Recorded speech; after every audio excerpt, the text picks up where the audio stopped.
Eu não tenho até hoje, eu não tenho um currículo. E eu já deixei de fazer trabalhos porque me pediram assim: ah, manda um currículo, o que você já fez? E eu não tenho, eu não sei fazer, de verdade, eu nem sei fazer. Não tenho paciência, esse negócio da pesquisa. Estou vendo que o professor Paulo Eduardo vai ser a Já resolveu pessoa que vai fazer tudo. isso para mim. Ah, tá. Resolveu tudo. Mas, Mônica, coincidentemente, a gente marcou com você, a gente já tinha marcado, não conseguimos gravar, teve aquela confusão de agenda, e a gente É, está gravando justamente na semana que a gente perdeu o Orlando Drummond. é.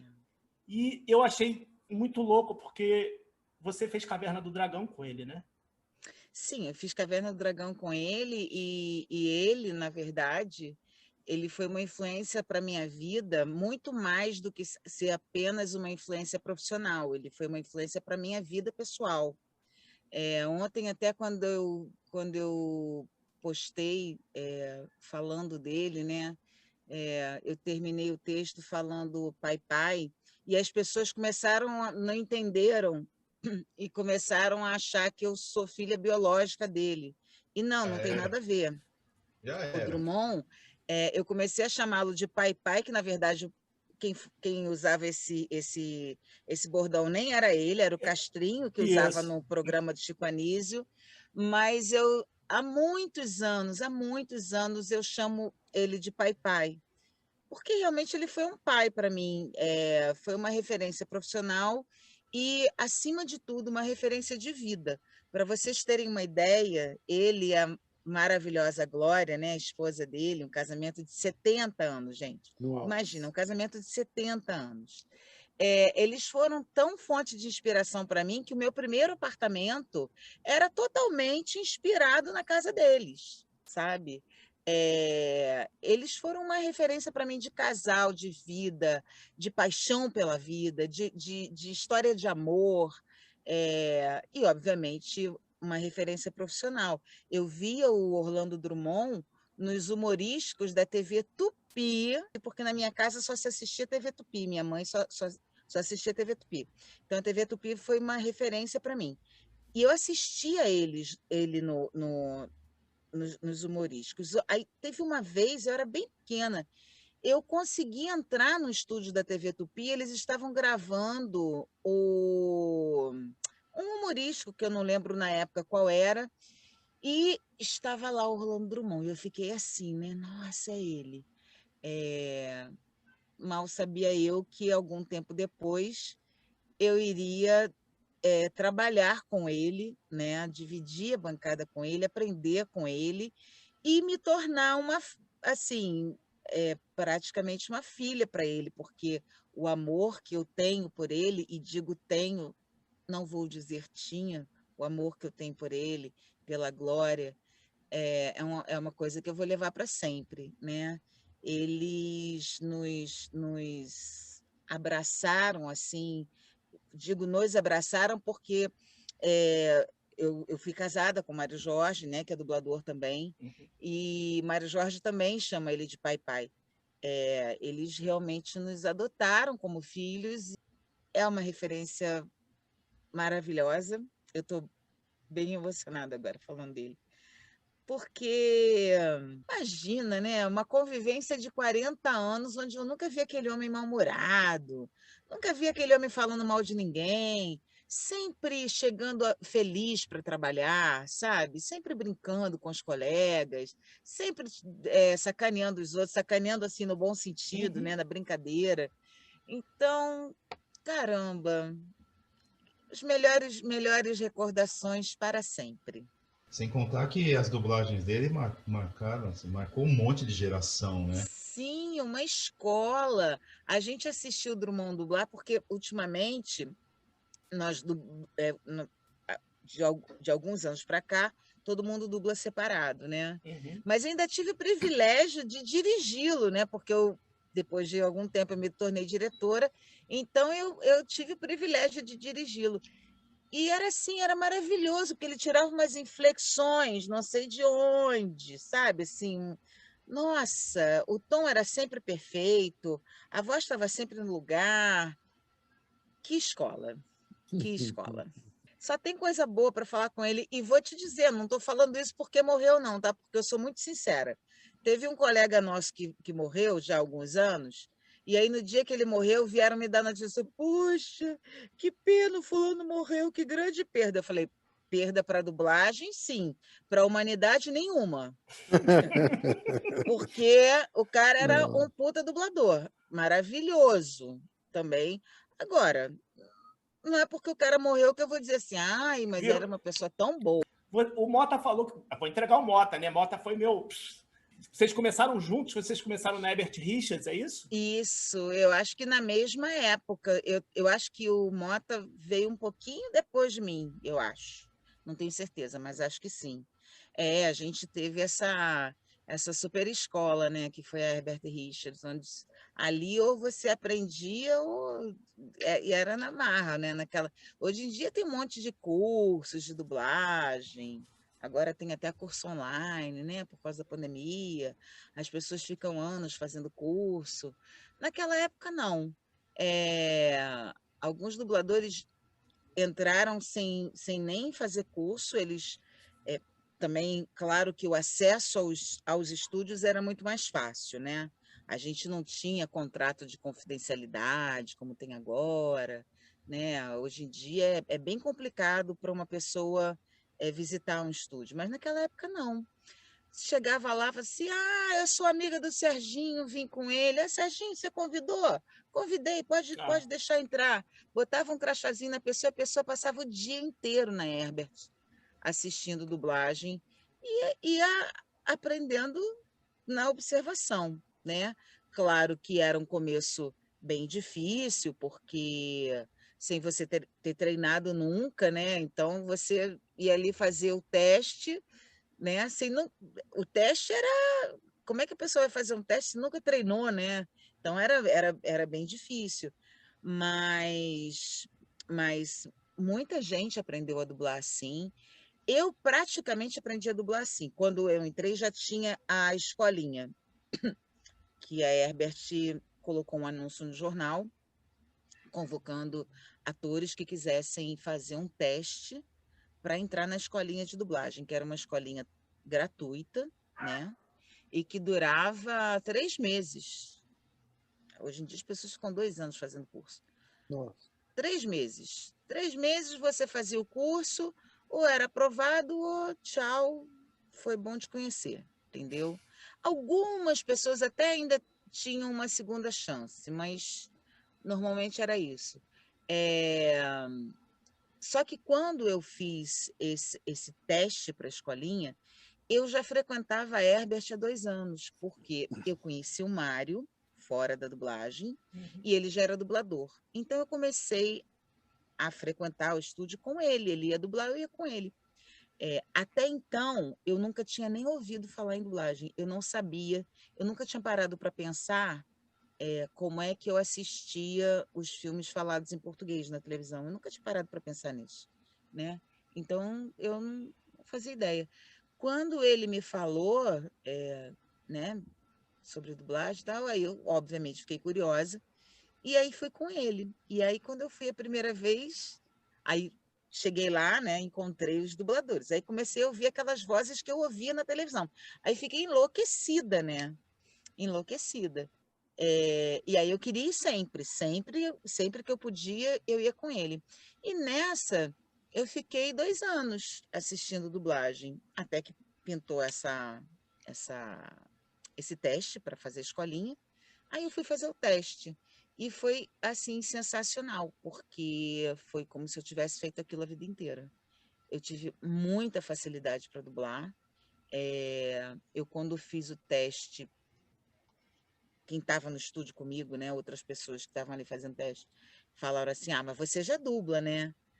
Ninguém acreditou que eu nunca tinha feito aquilo. Eu fiz com certa facilidade mesmo, sim. Bastante facilidade, na verdade.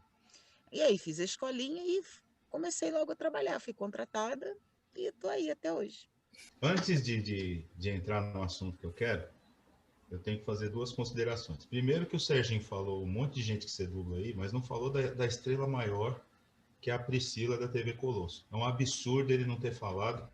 que a voz da Priscila é a Mônica que faz. Nós combinamos E no outra- roteiro de você falar isso. Ah, é verdade. E a Mônica falou duas vezes do ex-marido dela, do Mário Jorge, que inclusive dubla alguém da Caverna do Dragão também. O Eu não me Eric. lembro. O Eric. O Eric. Isso. Só que aí eu comecei a pensar, enquanto você estava falando, e me ocorreu uma coisa que eu jamais tinha pensado, né? Que a Priscila foi casada com o Gilmar, da TV Colosso. Exatamente. Porque ele fazia a voz do Exatamente. Gilmar, né? Exatamente. A Olha que Priscila foi interessante. casada com o Gilmar, a Sharon Stone foi casada com o Ed Murphy, Olha isso, gente. Ele faz o John Travolta também, não faz? John Travolta foi Cara, casado olha, com a que família é Diana. essa, São gente? várias arrumações aí, várias possibilidades. Vocês estão vendo que coisa maluca? Mas enfim, né? Agora que a gente descobriu, ó, eu estraguei a infância de um monte de gente da década de... Mas a Mônica fez teatro, né, quando ela era criança, né? Ela não tá com essa... contando a história da dublagem, mas ela fez teatro. E eu tenho uma curiosidade. Por que você tem medo de teatro? Então, porque eu nem falo que eu fiz teatro, porque assim, eu falei fazia por você, teatro fica na tranquilo. igreja, né? Eu nunca fiz teatro profissionalmente. Eu fui fazer um curso de catecismo, né? E aí, lá na igreja, tinha uma senhora, Dona Conceição, que ela sempre era responsável pela parte artística da igreja, né? Então, as encenações de presépio, os corais infantis, aí quando a igreja precisava fazer aquelas quermesses, né, aquela coisa para arrecadar dinheiro, aí ela sempre montava um show com as crianças. é, e nessa eu fui fazer teatro, mas assim, era eu tinha 9 anos, 8, 9 anos. Eu nunca fiz profissionalmente. E sim, eu me borro de medo, é fato, Eu sei. porque Eu sei até por quê.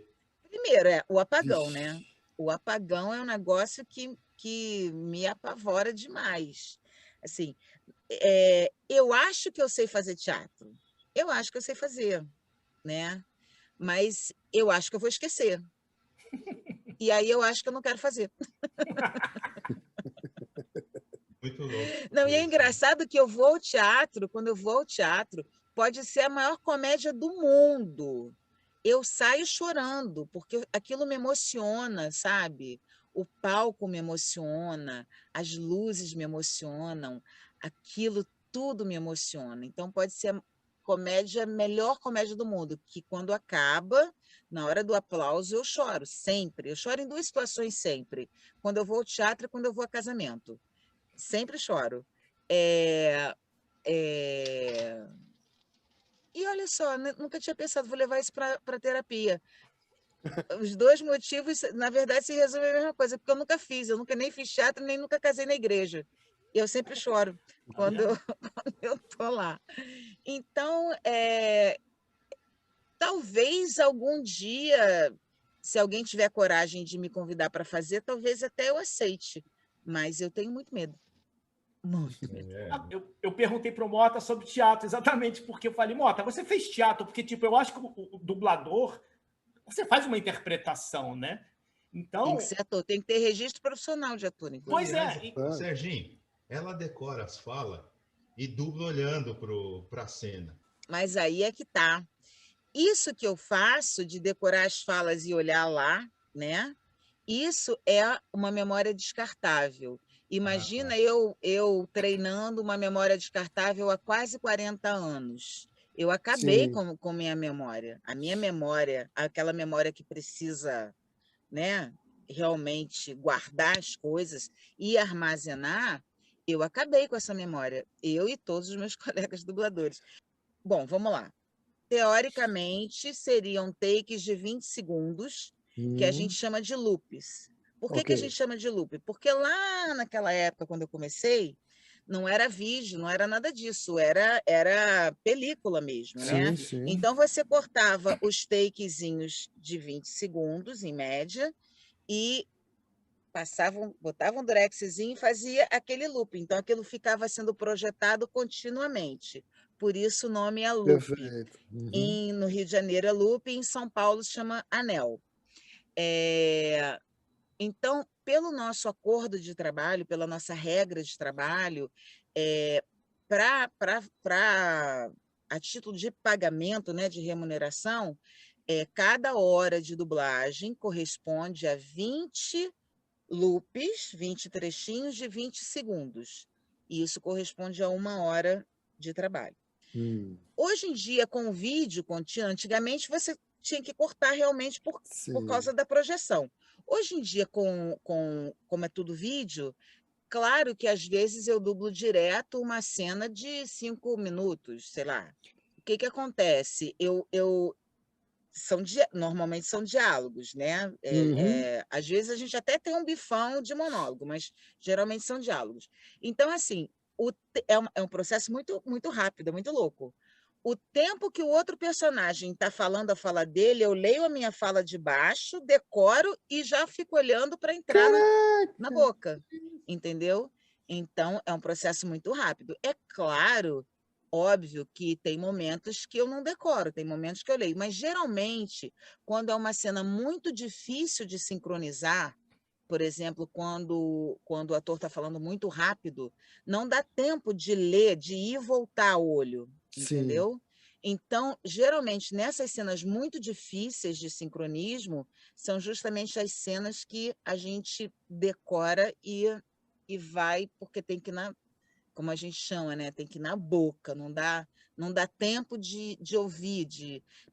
E, obviamente, também o nosso reflexo, por melhor que seja, sempre a gente tende a entrar 3 frames, 4 frames atrasado. Alguém que seja muito rápido, que tenha muito reflexo, geralmente entra de 2 a 3 frames atrasado, né? Quando você decora, essa possibilidade de atraso diminui muito. Às vezes até entra adiantado. Acontece muito comigo, às vezes eu entro adiantado.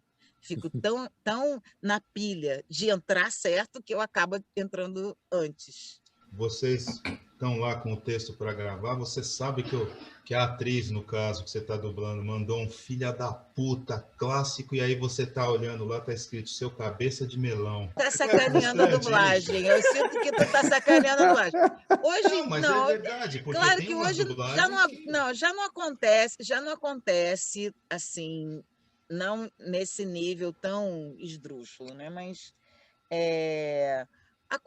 acontece. Tem um filme que eu dublei recentemente, que é um filme que eu amo, um filme sobre a máfia, que é Michelle Pfeiffer com Robert De Niro. Eu não lembro o nome do filme. Eu adoro aquele filme. E eu tenho uma frustração imensa, porque aquele filme é cheio de palavrões pontuais, palavrões importantes, né?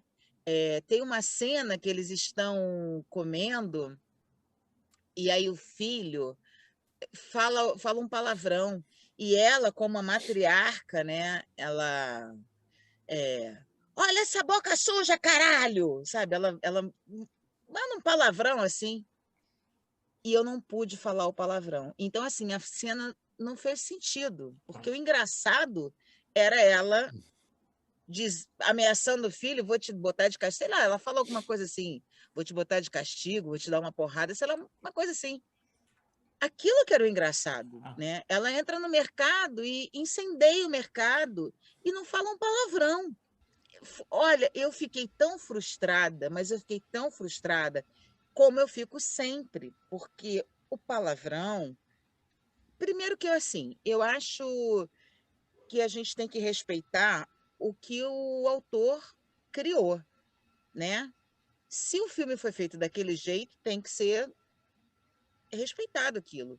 Se foi falado palavrão à beça, que se fale palavrão à beça, entendeu? Porque se não pode exibir o palavrão, para que compra o filme? E outros, eu já fiz cena de sexo,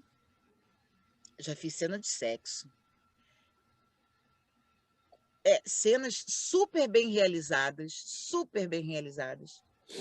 e que eles no original falavam os palavrões, né, devidos, e que aí eu não pude falar nada. Mas esse filme especificamente é um filme chamado Atami. Ah, Atami. Tinha esse filme, foi tão bravo o negócio, que eles não só não deixaram falar o palavrão, como editaram o filme todo. putz. As cenas, eu nunca esqueço de dizer, não pode ir ao ar movimento pélvico. Então, Pélvico é assim, ótimo, né? esse filme é muito legal. Foi um dos primeiros filmes do Bandeiras, Legal. Bandeiras, Bandeiras. Acho que foi um dos primeiros filmes assim de sucesso dele. O filme é sensacional. E as cenas de sexo eram lindas, lindas. E eles editaram.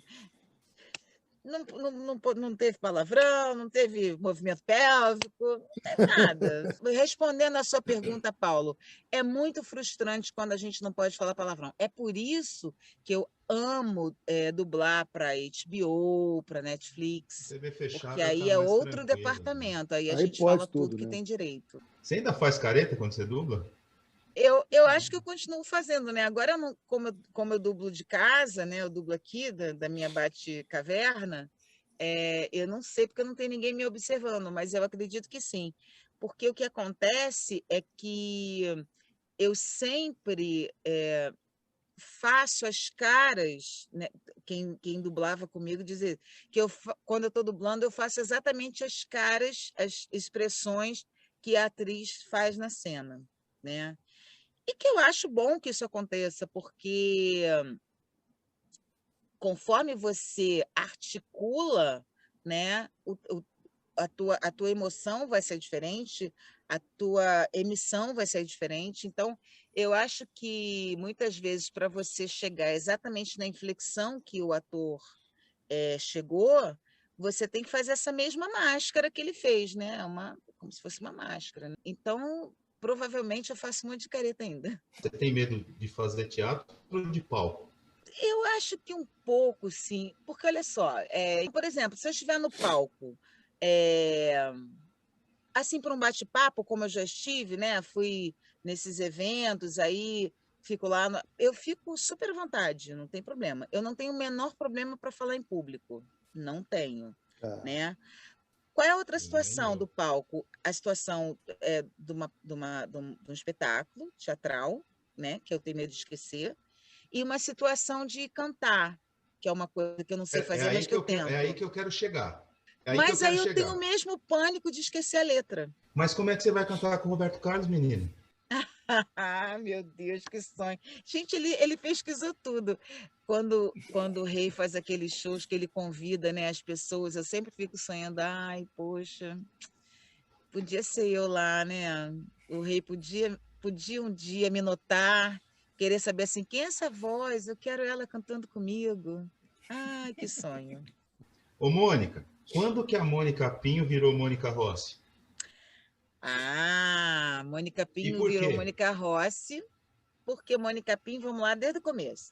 Mônica Pinho começou a trabalhar como figurante aos 13 anos de idade. E aí, quando estava com 15, foi fazer uma figuração num programa de auditório chamado Embalos de Sábado à Noite, com Carlos Imperial. Pois é, fui fazer uma figuração, porque na época era o auge da disco e era moda, as grandes boates, né? E os clubes, que antigamente tinha muito baile nos clubes, né? Todo virou moda, virou uma febre, negócio de concurso de dança, né? Então todo mundo queria ser de outra volta naquela época e as meninas queriam ser Olivia Newton-John. Então tinha muito concurso de dança. E aí o Imperial queria fazer uma chamada para esse concurso que ele ia promover no programa. Aí ele chamou uma agência de figuração e os figurantes ficaram lá fazendo aquela firula, como se estivessem já competindo, né, e tal. E eu estava lá dançando com Eric Johnson, que também era figurante nessa época. Aí, nos bastidores, eu soube que eles estavam fazendo teste para ser dançarina do programa, né? Isso que tem as meninas do Fausto, né? Hoje em dia, né? Tinha as meninas do Gugu, tinha as chacretes na época. no programa do Imperial também tinha as meninas dançando, que eram as lebres do Imperial. Aí eu fiquei sabendo, aí fui me formar, né? Queria ser artista, né? Isso lá na TV Tupi. Aí o coreógrafo falou assim: nós estamos fazendo sim o teste, você vem então amanhã para o ensaio. O teste é você participar do ensaio. Então, o teste é amanhã às 2 horas, você vem e tal, vem com a malha. Beleza, aí no dia seguinte eu estava lá, né? 1 hora da tarde eu já estava lá na porta da TV Tupi. Aí fiz o primeiro teste. Tinha umas 40 meninas, eu acho, fazendo teste. Aí fiz o primeiro dia, no final do ensaio, o coreógrafo Edson Farr falou para eu voltar no dia seguinte. Aí eu fiquei toda feliz, né? Falei, pô, tenho chance. Aí voltei no dia seguinte. Aí fiz o ensaio, volta amanhã. Voltei de novo. Isso era uma sexta-feira. Quando acabou o ensaio, ele falou para mim: passa na produção que você estreia no próximo programa. Eu, como assim? As meninas estavam lá ensaiando há 2, 3 meses. E eu entrei em 3 ensaios. Aí eu fiquei assim, né? Não acreditei. Mas, de fato, aí eu fui conhecer o Carlos Imperial, né? Ser apresentada a ele. Meu pai foi lá na produção, que teve que autorizar e tal. Eu tinha 15 anos. E aí ele conversando comigo, falou: Mônica Pinho, esse nome não soa bem. Capinho, Capinho não é legal. Vamos criar um nome para você. Ele com aquele jeitão dele. Vamos criar um nome para você. Bom, você parece uma italiana. Seios fartos. Você parece uma italiana. Você vai ser Mônica Rossi, a italianinha do nosso programa. Eu falei, então tá bom. Aí ele criou essa personagem. Ele me apresentava, porque no começo do programa ele apresentava todas as meninas, né? Uma por uma ia lá na frente, fazia um solo. E aí ele me apresentava diretamente da colônia italiana, Mônica Rossi. E foi assim. E eu carreguei esse Mônica Rossi. Durante um tempo, eu até pensei em voltar a usar o meu nome, né? O nome do meu pai, mas não sei se vai dar muito certo a essa altura do campeonato, não. Eu acho que é melhor ficar de Mônica Rossi mesmo. E foi lá que eu conheci o Mário Jorge, porque o Mário Jorge era da produção do programa, né? Ele era da produção, ele era um dos diretores do programa. E aí foi lá que eu conheci ele. E no começo eu mal falava com ele, porque eu me borrava de medo dele, que apesar dele ser muito novinho, eu tinha 15 e ele tinha 26. Mas ele usava uma barba, ele era todo sério, né? Porque ele diz que era muita mulher para gerenciar, então ele não podia ficar de muita intimidade, né? E, e aí eu falava com ele, boa tarde, até logo, até amanhã, que horas eu chego no aeroporto, era tudo que a gente conversava. Mas depois a gente acabou se tornando amigo. Num determinado momento, ele passou a ser meu grande amigo. E depois aí a gente acabou ficando 27 anos. E hoje ele tem de novo o posto de meu grande amigo, meu melhor amigo. Ô, Mônica, o personagem, quando você olha, como é que surge a voz para cada um deles? Eu sempre falo o seguinte: eu não entro no estúdio preocupada com que voz eu vou fazer. A voz, ela acontece. A voz, ela é sempre a consequência de uma interpretação correta. Se eu observei bem o que o ator fez, o que a atriz fez lá no original, e se eu tentar reproduzir exatamente a mesma emoção, o mesmo tempo, né? Se eu for bem fiel ao que foi feito no original, a voz vai acontecer. Entendeu? Então, não fico preocupada em fazer uma voz. Até mesmo com a Priscila foi assim. Antigamente, a gente até tinha uma certa vantagem, né? Uma certa facilidade em relação a isso, porque os filmes eram. Estou falando de longa, né? De seriado, não. Seriado. A gente ficava sabendo na hora de qualquer forma. Mas, assim, esses filmes mais importantes, eles eram lançados no cinema e eles só eram dublados um tempo depois. eles não eram dublados. Hoje em dia a gente dubla antes do lançamento, porque a gente dubla para Sai dublada cinema, no cinema, né? né? Pois é, hoje em dia tem muito mais filmes adultos sendo dublados do que antigamente. Antigamente a gente dublava filme para criança, né? Filme adulto era muito difícil um filme adulto ser dublado para cinema. Então, por exemplo, o Ghost que eu dublei. Quando eu fui dublar o Ghost, eu tinha ido ao cinema, né? Então já sabia a história, já sabia tudo.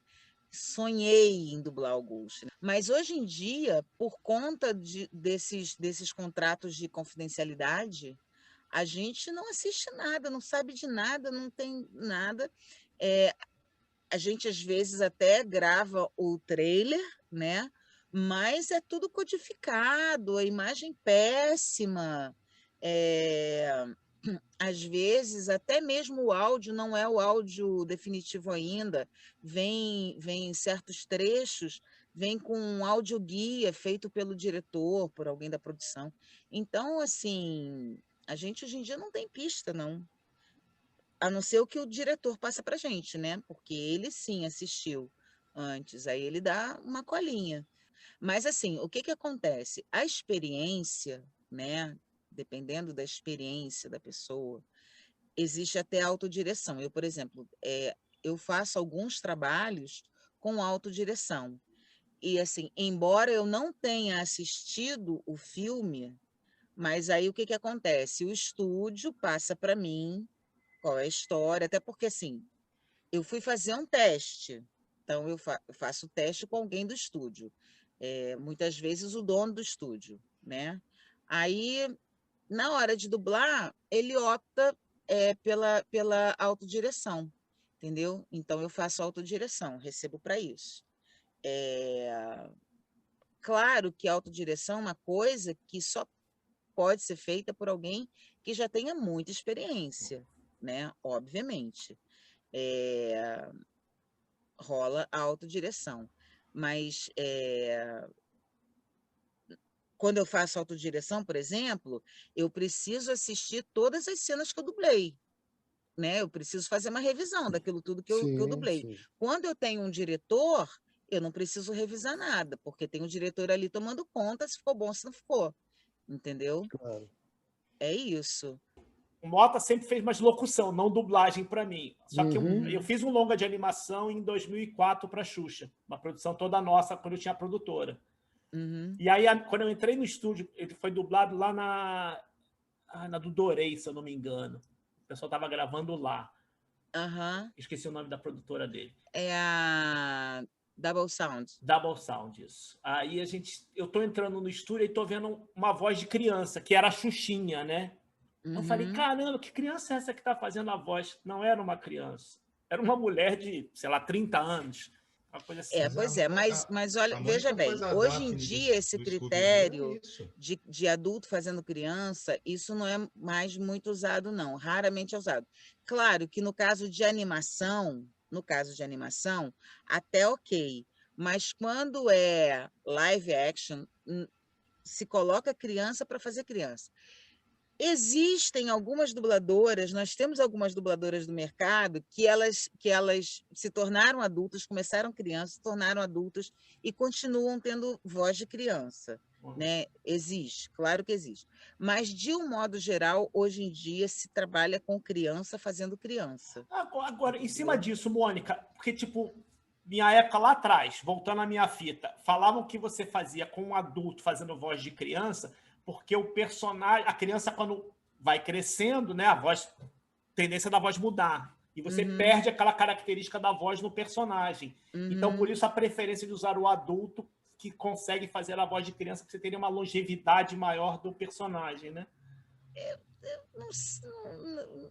Não sei se é isso, não. Eu acho que antigamente não se investia muito mesmo em crianças para dublar. Porque, assim, obviamente, é mais difícil dublar com criança, porque você tem que respeitar horário de escola, né? Você não pode botar uma criança 12 horas dentro de um estúdio direto, né? Existe, claro que é mais difícil, mas você sabe que depois que a gente começou a dublar separado, né? Até isso facilitou, porque quando era todo mundo junto, era tudo muito difícil para todo mundo, né? Que dirá para uma criança, ficar tantas horas ali, convivendo com adultos, né? Sem ter hora direito para comer, enfim. Mas hoje em dia, com essa coisa de dublar separado, facilita muito esse trabalho infantil, né? Tem a questão da escola, que tem os horários têm que ser respeitados e tudo, mas a tecnologia facilitou para tudo, na verdade, né? Com certeza. Facilitou para tudo. Você falou que a voz, você entra no estúdio e ela vem. Uhum. E que isso aconteceu com a Priscila. O que é muito louco, porque aí você não tinha referência nenhuma, era uma cachorra. Como é que foi com a Cuca? Então, é um monstro, né? Uma bruxa. Como é que é uma voz de bruxa, né? Como é que uma bruxa fala? Como é que uma bruxa inflexiona? Onde é que eu realizo na minha cabeça que aquela personagem é uma bruxa? Nas inflexões, nas nuances. O que faz uma bruxa ser uma bruxa mais rica, né? Aliás, qualquer personagem. Quando eu dava aula, eu sempre falava isso para os alunos. Existe a dublagem feita e a dublagem bem feita. Existe a interpretação correta e a interpretação excelente, né? O que diferencia? O que provoca essa diferença? É o colorido que você dá, né? Eu posso falar uma frase corretamente, eu posso falar, puxa, Paulo, eu te amo tanto. E eu posso falar assim, puxa, Paulo, te amo tanto, sabe? É diferente. É Nossa, claro ó, que eu... ó o coração, ó. Mas, então, essas nuances de inflexão é que dão o sabor diferente, o colorido diferente, né? É claro que quando a gente está dublando uma obra já pronta, eu não tenho tanta liberdade para fazer isso, porque eu tenho que reproduzir o que foi feito. A gente consegue, às vezes, melhorar ou piorar o que foi feito, óbvio. A gente, às vezes, consegue, se não chocar com a expressão que o ator fez, né? Porque eu não posso ter nenhum recurso vocal, eu não posso ter nenhum resultado vocal que vá de encontro à cara, à máscara do ator, né? No caso da Priscila e da Cuca, eu tinha essa liberdade. Por quê? Parando para pensar, são bonecos que têm até tem expressões faciais, até tem, mas que eu podia, apesar das expressões faciais, tem aqueles movimentos de olhos e tal, mas não tem esse movimento aqui. Então, eu podia brincar com as inflexões, né? E aí, o que faz uma bruxa ser mais atrapalhada, ser mais temida, ser mais engraçada? Porque a Cuca, no fundo, ela é muito engraçada, né? Porque ela é totalmente atrapalhada. E eu acho que ela foi ficando cada vez mais atrapalhada. Eu acho que eu fui dando esse tom bem atrapalhado para ela. Então, eu só pensei assim, é uma bruxa. É uma bruxa. Assustadora, né? Aquela aparência da Cuca é assustadora. Então, a voz veio. Uma coisa que é muito legal da Mônica que você falou em relação às caretas, isso para animação é fundamental, porque tipo assim, a gente quando normalmente faz um longa de animação, uma série, seja o que for, a gente abre câmera, tipo, ela vai fazer a voz do personagem e tal. Normalmente a gente abre a câmera dentro do cafofinho deles que eles estão gravando, justamente para a gente pegar o gestual de como ela interpreta o personagem, porque aquilo me ajuda na animação a encaixar mais a voz ainda no personagem. E uma outra coisa que é muito louco é que essa expressão corporal, ela tem que ficar daqui para cima, né? Porque eu não posso gesticular a beça, porque senão eu saio do eixo do microfone, eu esbarro no microfone, Sim. eu faço barulho. Então, é uma coisa que eu tenho que resolver tudo aqui nesse quadrante aqui. O mais louco nisso tudo é que eu sou muito apaixonada pela Itália. E desde sempre, quando eu era pequena, que eu não sabia nem o que era Itália, eu já era apaixonada pela Itália. Quando eu via criança, os cantores italianos, eu era apaixonada pela Itália.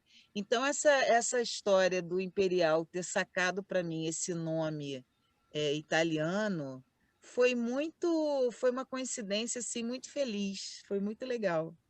O Carlos Imperial ele era realmente um gênio. Tem uma biografia dele, né, escrita pelo Denilson Monteiro, e depois virou um filme que é muito interessante. Se vocês tiverem oportunidade, assistam esse filme. É muito interessante. Tem vários depoimentos, inclusive tem depoimento meu, depoimento de várias pessoas que trabalharam com o Imperial. Tem Mário Jorge, tem vários atores, enfim, muita gente que trabalhou com o Imperial.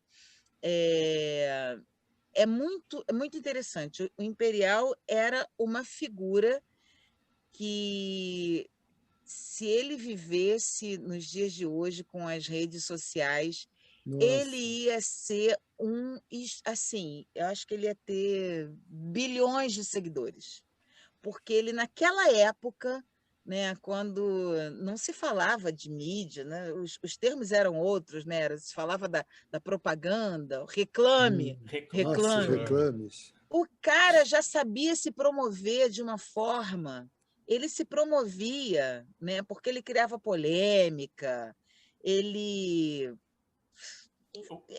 ele foi realmente genial, genial.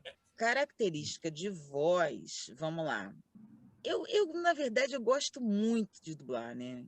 Então, e eu acho a dublagem sensacional porque nos dá a oportunidade de andar, né, por várias áreas. Eu posso fazer de manhã uma comédia e acabar ali daquela comédia, entrar para fazer um drama, fazer uma bruxa.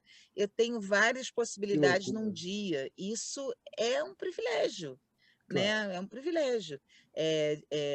Por exemplo, se eu fosse fazer uma carreira no teatro, eu dificilmente teria a oportunidade de fazer comédia e drama, né? Porque são raros os atores que conseguem fazer comédia e drama. E a dublagem me possibilita isso, né? Então, é maravilhoso.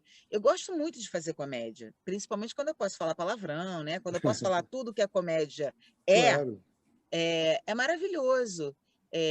Mas eu também adoro fazer drama, né? Aquelas cenas onde eu choro a beça, Grey's Anatomy, por exemplo, né? Que tem as narrações no final dos episódios, que 90% das vezes eu faço aquilo chorando. Eu adoro. Então, assim, na verdade, eu gosto muito de dublar, né? E acho que a dublagem dá para o ator essa possibilidade que outras áreas de atuação raramente dão essa oportunidade da gente poder fazer tudo, né? A gente faz animação, a gente faz drama, a gente faz comédia, a gente faz tudo. É o personagem que mais te reconhecem, Mônica? A Meredith Grey? Agora é Meredith, com certeza. Meredith é muito impressionante. Mas na época lá da TV Colosso, eu era muito reconhecida pela Priscila e pela Lois Lane, porque foram contemporâneas, né? A Lois Lane e a Priscila. E eu era já bem reconhecida numa época em que não existia rede social, né? As pessoas me conheciam só da televisão mesmo. É uma história do Rock in Rio, né? Você estava comendo com uma amiga. Estava no Rock in Rio. Eu achei esse o mais impressionante de todos, até porque eu fui reconhecida por pessoas que não eram da minha idade, fui reconhecida por dois garotos, dois adolescentes, me reconheceram de um desenho qualquer, não lembro mais. Eu fiquei muito impressionada. Eu já fui reconhecida fora do Brasil, fui reconhecida em navio. Eu sou muito reconhecida por motorista de aplicativo, taxista, porque não só pelos filmes, mas por causa da vinheta da Rádio JB, que a Rádio JB é uma rádio aqui do Rio de Janeiro que é muito ouvida por taxista porque é aquela rádio de elevador, né? Que minha filha fala, que toca música de elevador. E eu gravei as vinhetas da JB há mais de 15 anos e estão sendo usadas até hoje. E aí eu sou muito reconhecida quando eu entro em táxi ou em carro de aplicativo. E eu acho o máximo. Aliás, sua filha é dubladora também, né? Uhum. Minha filha quase nasceu no estúdio, né? Cresceu nos estúdios, era muito difícil ela não aprender a dublar. Mas não é a principal atividade dela, embora ela ame dublar, ela ama, mas ela é médica. Ela mudou o nome também, não mudou? Então, mas o nome dela, na verdade, o sobrenome artístico dela não na grafia, mas é Kapfer, K de Caroline, P de Pinho, Fer de Ferreira. Kapfer, ficou Carol Kapfer. Que foi o Mário que criou esse nome para ela. Legal. Foi o Mário que criou esse nome para ela, porque o nome ele é conhecido só como Mário Jorge Andrade, mas na verdade é Mário Jorge Andrade Ferreira, entendeu? E aí criou esse nome para ela e ela adotou esse nome. Tem uma história que você ganhou uma promoção para o show do Leonardo. Isso aí não foi armado, não? Olha só, você quer falar dos meus micos? Vamos falar dos meus micos. Podemos falar. Vamos falar dos meus micos. Vamos ver. Qual foi o maior mico da minha vida? Não, eu não sei. Não sabe? Você está me perguntando? Eu estou te perguntando. Não então, sei, ó, anote aí para fazer a minha biografia. Eu participei do programa Quero Namorar com Beto Barbosa, no Rodrigo Faro. Jesus! Isso, se eu tivesse encontrado, eu não falaria. Mas eu estou falando. Então, eu fui lá participar desse programa, gente. Eu imaginei e me diverti, foi muito bom. Eu imaginei ele chegando e cantando para você. Preta, fala para mim. Pior do que participar do programa para ser namorada do Beto Barbosa, foi o fato dele não me escolher. Não, isso não se conta. Não conta, eu conto até porque aquilo que eu falei, né? Eu me sinto muito orgulhosa cada vez que uma pessoa me reconhece pela voz, porque quando você fica 30 segundos na televisão, o mundo te reconhece. Imagina ficar 2 episódios. 2 episódios lá, cumprindo prova, participando das provas. Durante os 4 primeiros anos, eu ainda era reconhecida por isso. Mas já tem um tempo que ninguém fala nesse assunto. Mas eu fui. Ninguém fala, vírgula, porque agora... Mas agora todo mundo vai falar. Eu já vou postar hoje no Instagram. As justificativas que eu dei para mim para participar do programa foram ótimas. O que aconteceu? Eu tava namorando na época. Não é possível que era pior que o Beto Barbosa, não é possível. Não, eu estava namorando, eu estava apaixonadinha e tal, e aí eu me aborreci com meu namorado e falei assim, quer saber de uma coisa? Vou me punir, entendi. Não, eu falei assim, quer saber de uma coisa? Essa fila vai andar, sabe? Não vou ficar aqui esperando não, parará. Aí estava em casa tristona num sábado, liguei a televisão, falei assim, vou ver televisão. Aí fui ver televisão. Aí o Rodrigo Faro estava fazendo a chamada do programa, venha participar do concurso, quem quer namorar Beto Barbosa? Eu falei, é nessa que eu vou. Eu estava querendo, de fato, uma visibilidade, né? Eu estava querendo me promover também, né? Que eu pensei assim, o que o Beto Barbosa pode estar fazendo nesse programa? Ele não está procurando uma namorada, ele está se promovendo. Se o Beto Barbosa está lá se promovendo, por que não eu? Vou participar desse programa. Aí, mandei o e-mail para lá. Aí, quando eu apertei o Enter, eu falei assim, que cagada que eu fiz. Não, mas é só dizer que eu não quero. É só dizer que eu não quero. Mas não, pô, deve ter milhões de pessoas nesse momento mandando e-mail para lá, eles não vão. Deixa estar que antes do programa acabar, a produção já estava entrando em contato comigo. É claro, Mônica, é o Beto Barbosa. Você acha que ele Aí, tinha quantas moças? Duas, três no aí, máximo. não, você não tem noção, foram sei lá quantas. Aí, oi, olha, a gente gostou muito das suas fotos e tal, e a gente quer muito que você venha. Aí eu falei, não, mas olha só, sabe o que que é? Não vou poder, porque não dá, eu tenho trabalho. Não, mas dá um jeitinho, a gravação vai ser só semana que vem, não sei o quê. Aí eu fiquei com aquele negócio na minha cabeça. Falei assim, caraca, vou, não vou, vou, não vou. Falei, não, não vou, não.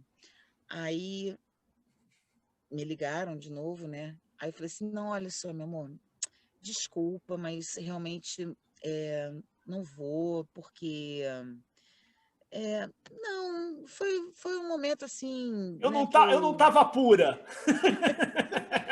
não vai dar, porque eu vou ter que viajar, e eu tenho meu trabalho aqui, eu não posso, eu já tenho uma agenda, não vai dar e tal.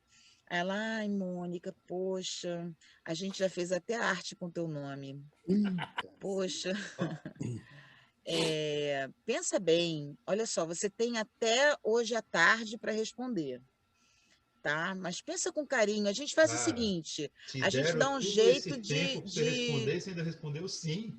Não, não, aí, olha só, aí eu fiquei assim, não, eu não vou, realmente eu não vou. Aí, beleza. Aí liguei de novo, liguei a televisão. Isso era acho que era uma segunda-feira, segunda, terça-feira, sei lá. Na época, estava começando esse programa, A Fazenda. E naquela edição, a Babi, vocês lembram da Babi? Aham. Babi maravilhosa. Babi tinha participado daquela edição e ela tinha saído um dia antes e tinha rolado o maior barraco, né? E ela, enfim, aquilo era o assunto do dia, naquele dia. Aí, mais uma vez, eu pensei assim, gente, ninguém me conhece, eu sou uma dubladora, tudo bem, mas ninguém me conhece. A Babi, super inteligente, super conhecida. Pô, se ela tá participando de um programa desses, né, desse barraco, por que não eu? Por que eu tô nessa dúvida? Gente, o que eu tenho a perder? Aí pensei assim, o que eu tenho a perder? Eu posso não ganhar nada, mas eu também não vou perder nada. Ah, sabe uma coisa? Foda-se, eu vou. Aí, quando a produção me ligou de novo, eu falei, gente, eu vou sim. Aí fui. E me diverti, conheci as pessoas. O Beto Barbosa mesmo, eu praticamente não conheci, porque o negócio lá na produção era seríssimo. A gente não podia ter contato mesmo com ele, fora das provas. Nos bastidores, né, enquanto não começava a gravação, ele ficava numa sala trancado e a gente ficava numa outra sala trancada. Não havia contato nenhum. Assim, é uma produção super séria mesmo o negócio. E o fato é que ele não me escolheu, mas eu também não morri por causa disso. É claro que foi um mico, né? Mas, Mas a vida está aí para ser vivida mesmo. E tudo Laís, bem, eu mas faço disso de boa. Serginho, só um segundinho. Eu sabia, eu fiz isso só para você contar. Tá bom, tá bom. Não, ele fez isso só para eu contar e para agora ele ficar autorizado a postar isso onde ele quiser. Eu, de certa forma, autorizei. Naquela época, é ruim falar naquela época, né? Parece que a gente é jurássico. é, Isso tem, sei lá, isso tem uns 12 anos, talvez, não sei quanto tempo tem. Bom, é só ver aí o ano que a Babi participou lá da Fazenda, que foi no mesmo ano. Ô, Mônica, já te pararam na rua para você gravar alguma mensagem de celular com a tua voz? Por reconhecer a tua voz e, tipo, em vez, a gente falou com o Mota, né? O autógrafo não rola mais, né? Então, pô, grava uma mensagem para mim. Já aconteceu, já aconteceu. Já aconteceu de eu ser abordada numa pizzaria. Só que aí a menina por causa das redes sociais, né, que hoje em dia a gente tem uma visibilidade muito maior, as pessoas agora já reconhecem fisicamente, né, que antigamente só reconheciam pela voz. Mas já aconteceu de eu estar numa pizzaria e a menina vir na minha mesa pedir desculpas e tal. Você é a Mônica Rossi, não é? Eu falei, sim, sou eu. Aí a gente fez foto e tal. E na praia também aconteceu um dia. É, vieram 2 adolescentes, aí, desculpe, a gente já passou aqui 10 vezes, indo e voltando, mas a gente estava sem coragem de perguntar. Você é a Mônica Rossi? É muito Muito louco isso, né? bonitinho. Que Já legal. aconteceu, já aconteceu. Isso é... E lá no Instagram, assim, 90% dos contatos que as pessoas fazem lá no privado, 90% é pedindo para mandar mensagem, 90%. Fora essa coisa do pedir para mandar mensagem de voz, né? Que eu confesso que tem horas que é meio puxado, porque tem gente que não tem noção, né? É, Tem gente que não tem noção. Então, hoje em dia, tem 2 coisas que eu estou usando como critério, porque chega um momento que você tem que ter um critério para responder, né? Porque não dá para responder todo mundo. Até porque eu não sou de ficar pendurada em rede social. Eu sou muito preguiçosa. Eu fico dias sem olhar. E aí, quando eu vou olhar, tem mais não sei quantas mensagens. Aí, eu vou fazendo assim um critério. Geralmente, eu tenho respondido com mensagem de voz quem. É até ruim eu falar isso, porque vai ser meio que uma dica, né?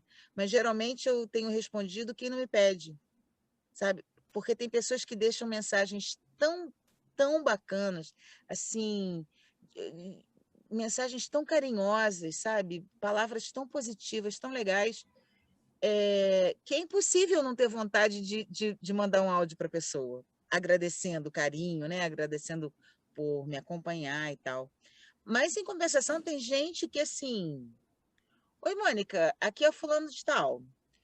Então, manda um áudio para mim fazendo a voz da Meredith. É porra, porque que a legal. prima da minha Simples, né? vizinha, porque a prima da minha vizinha gosta muito da personagem, então ela quer ouvir um áudio você falando o nome dela.